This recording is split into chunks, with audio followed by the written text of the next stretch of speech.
So the Conservative Party conference kicked off Brexit in earnest this week. So we saw a timetable for leaving Europe. We also saw a hardening of its stance on free movement of labour and therefore the probability of less single market access. So the ramifications of this are very clear in markets. We've seen a very weak sterling this week. We saw a flash crash in sterling on the back of comments from President Hollande overnight in Asia, and some sort of rebound this morning. We've also seen UK gilt yields start to rise on the back of discussions about moving away from monetary policy towards fiscal policy in the conference.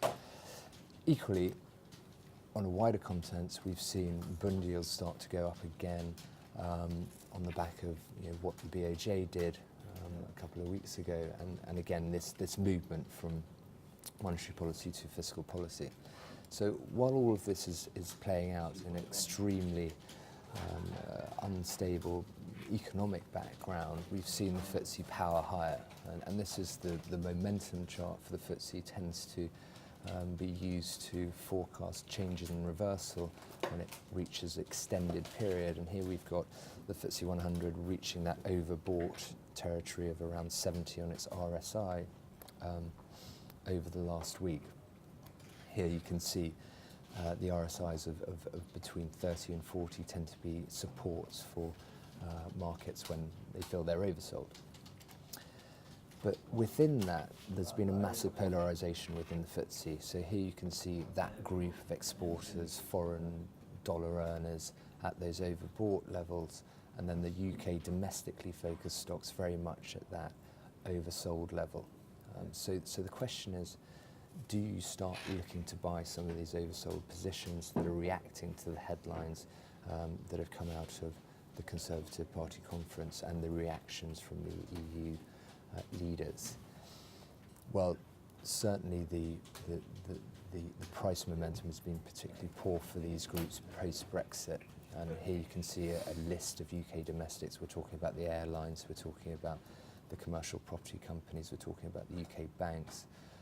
They've all sort of been looking at negative performances in the region of 10 to 20%, but put into a dollar context, so from overseas buyers' perspective, these falls have been even larger. So you've got extremely blue chip names like British Airways, like British Land, like Lloyd's, at 30% sale prices to where they were before Brexit, and despite the fact that the UK economic numbers have remained very robust. So there's an implicit bet that there will be a significant deterioration in UK economic momentum between now and the next 6 months. Given these stocks are oversold on a technical basis, we start to look where the valuation support might be to see a reversal in that trend. And typically dividend yield is one of those. And as you can see here, we are now getting to the point where some of these very high quality businesses are yielding around 5%.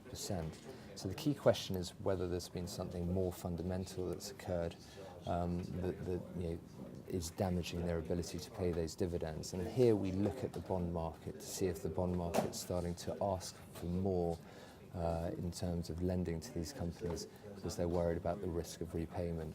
And as you can see here, from Brexit, British Land, BT, IAG, the equity yields have gone up, i.e. the dividend yields, and the bond yields have actually compressed and gone down. So actually the yield you're getting from the bonds has diminished, which suggests that the market doesn't as yet feel there's anything fundamentally wrong with these businesses and their ability to pay those above market yields. And remember, those dividend yields in the context of the risk-free rate, which is around 0.89 today, continue to look very attractive. Looking at the week ahead, we go into the US reporting season, so we've got Wells Fargo and JP Morgan, Citigroup, which will lead that on Friday of next week. In the UK, we have Marston's and Taylor Wimpey reporting, so that'll give us a good sense of what's going on with the UK consumer and the domestic economy. Thanks very much.